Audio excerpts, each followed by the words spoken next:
Bienvenue dans ton avion, direction le bonheur. Je suis Angélique, ta coach en confiance en soi. Si tu aimerais prendre confiance en toi, être heureux, prendre le contrôle de ta vie, alors ce podcast est fait pour toi.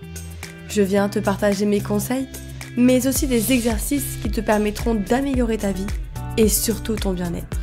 Alors attache ta ceinture et tiens-toi prêt, l'avion va décoller.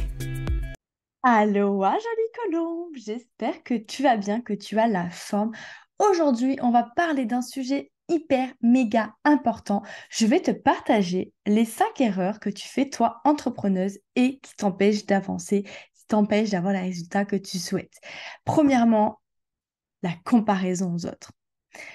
Qui ne s'est jamais comparé aux autres? Est-ce que ça t'arrive de te dire, mais tel concurrent est meilleur que moi, il vend mieux que moi, il a plus de chiffre d'affaires que moi, il a plus de clients que moi, j'ai pas ma place. Euh, Est-ce que tu t'es déjà dit ça? Est-ce que tu t'es déjà comparé à tes concurrents? Et si je te dis ça, c'est que déjà, en fait, toutes les erreurs que je vais te partager là, c'est des erreurs qui reviennent souvent dans les coachings individuels, dans les coachings de groupe que je propose à mes clientes. C'est des problématiques qui reviennent souvent. Et c'est aussi des problématiques que j'ai moi-même rencontrées, la comparaison aux autres. Franchement, qui ne s'est jamais comparé aux autres? Qui levez la main. Non, mais en fait, il faut vraiment...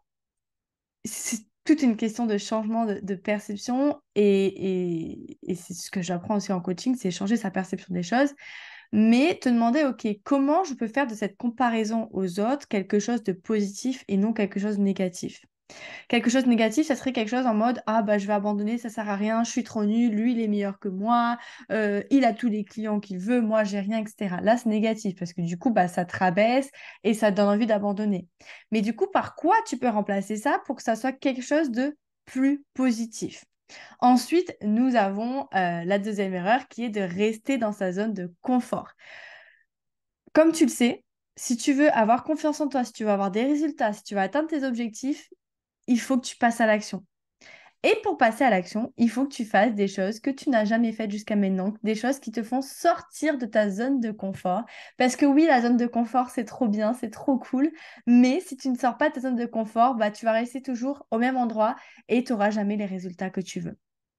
Donc, essayer de te demander, OK, c'est quoi ma zone de confort, c'est quoi ma zone d'inconfort et comment je peux faire, comment je peux aller step by step vers cette zone d'inconfort. Ensuite, la troisième erreur, c'est de trop réfléchir avant d'agir. Réfléchir, c'est bien, attention. Parfois, on agit tête baissée et on se retrouve avec plusieurs problématiques. Mais par contre, trop réfléchir, ça, c'est pas bon. Parce que, imaginons, je sais pas, moi, tu veux faire une action et cette action, tu réfléchis, tu demandes, tu te poses toutes les questions du monde, est-ce que je le fais, est-ce que je le fais, est-ce que je le fais? Et en fait, soit tu vas finir par jamais la faire, alors que c'est une action qui va vachement t'aider à atteindre tes résultats et tes objectifs souhaités. Soit, en fait, tu vas perdre du temps et tout ce temps que tu as perdu, c'est du temps perdu, en fait, que tu aurais pu faire autre chose à la place. Donc, vraiment, réfléchir, oui, mais pas trop. Et en fait, pareil, trop réfléchir, ça t'empêche du coup d'agir et ça t'empêche de passer à l'action, d'avoir les résultats que tu veux. Donc, demande-toi comment tu peux faire la prochaine fois. Qu'est-ce que tu peux mettre en place pour réfléchir, mais pas trop, et pour plus agir au lieu de réfléchir. Ensuite, la quatrième erreur, la quatrième chose qui t'empêche d'atteindre tes résultats, c'est la peur du regard des autres. On est tous passés par là, je te rassure, moi la première, de se demander, ah mais si je fais cette story face cam, si je fais cette publication, et si je partage mon avis, et si je parle de moi, et si, qu'est-ce que vont penser les gens?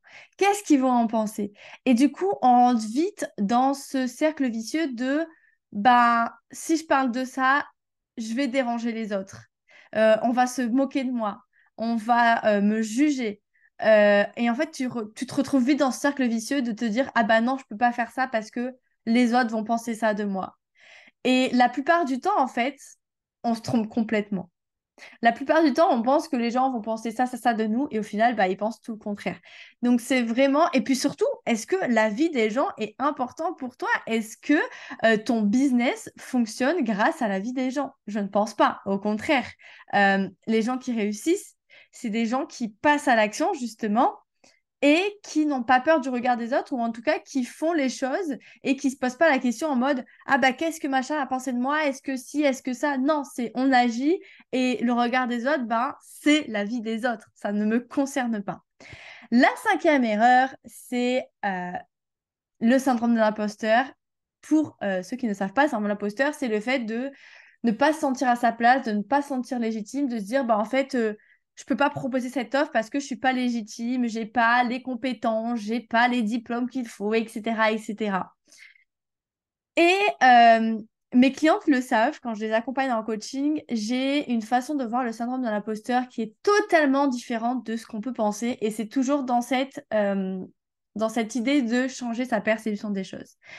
Comment tu peux rendre positif ce syndrome de l'imposteur? Comment tu peux le faire passer de quelque chose de négatif à quelque chose de positif? Et si jamais bah, tu sais pas comment faire, si tu as besoin d'aide, tu sais où me trouver. Envoie-moi un petit message sur Instagram. Je propose aussi des coachings individuels. Mais voilà. Mais je te parle de tout ça juste après parce que j'ai une dernière erreur à te partager. Oui, j'en avais dit 5, mais j'ai une petite erreur bonus, on va dire, qui est de ne pas demander d'aide. Moi, la première, quand je me suis lancée dans l'entrepreneuriat, j'ai fait, mais vraiment, cette grosse erreur, je crois que c'est la plus grosse erreur, de me dire, je vais me débrouiller seule, je vais avoir confiance en moi toute seule, je vais développer mon business toute seule, je vais me débrouiller toute seule, en fait, j'ai besoin de personne. Sauf qu'en fait, à un moment donné, tu arrives à un point mort de ton business, de ta vie, où tu te dis, ah merde, j'aurais peut-être dû me faire accompagner. Et pourquoi je trouve que c'est important de se faire accompagner le plus tôt possible? Parce qu'en fait, tu vas gagner énormément de temps, énormément d'argent. Parce qu'en fait, par exemple, si je prends l'exemple de mes coachings, moi, ce que je t'apprends en coaching, c'est ce que j'ai appris en 20 ans de ma vie. Concrètement, c'est ce que j'ai appris en 20 ans de ma vie parce que bah, pendant 20 ans de ma vie, j'ai préféré, entre guillemets, me débrouiller seule et ça m'a fait perdre du temps, ça m'a fait perdre des opportunités, ça m'a fait perdre des amitiés, etc. Donc, si vraiment j'ai un conseil pour toi, c'est de te faire accompagner le plus tôt possible, que ça soit par n'importe qui, n'importe quel coach, pas forcément par moi, mais vraiment. Et au-delà de se faire accompagner, la première chose sur laquelle tout le monde devrait se faire accompagner, c'est le mindset. Parce que on néglige trop le mindset quand on débute, et moi la première, on veut développer son business, on veut avoir des clients, etc. Sauf que pour moi, la première étape, ça serait vraiment de se concentrer sur le business. Parce que, ok, tu vas apprendre toutes les stratégies marketing, tu vas tout apprendre, c'est très bien, attention, hein. Mais tu vas te retrouver face au mur parce que tu vas pas oser passer à l'action, parce que tu vas avoir peur. Tu vas avoir un mauvais mindset, tu vas avoir un manque de confiance en toi. Et si tu travailles pas cette confiance en toi, ce mindset, tu auras beau apprendre toutes les stratégies du monde, bah, tu passeras jamais à l'action. Et comme on le sait, l'action, c'est ce qui te permet d'avoir des résultats, d'atteindre tes objectifs. Donc voilà pour les 6 erreurs que je voulais te partager, les 6 erreurs principales que j'ai moi-même commises et qui reviennent très souvent dans les accompagnements que je propose à mes clientes.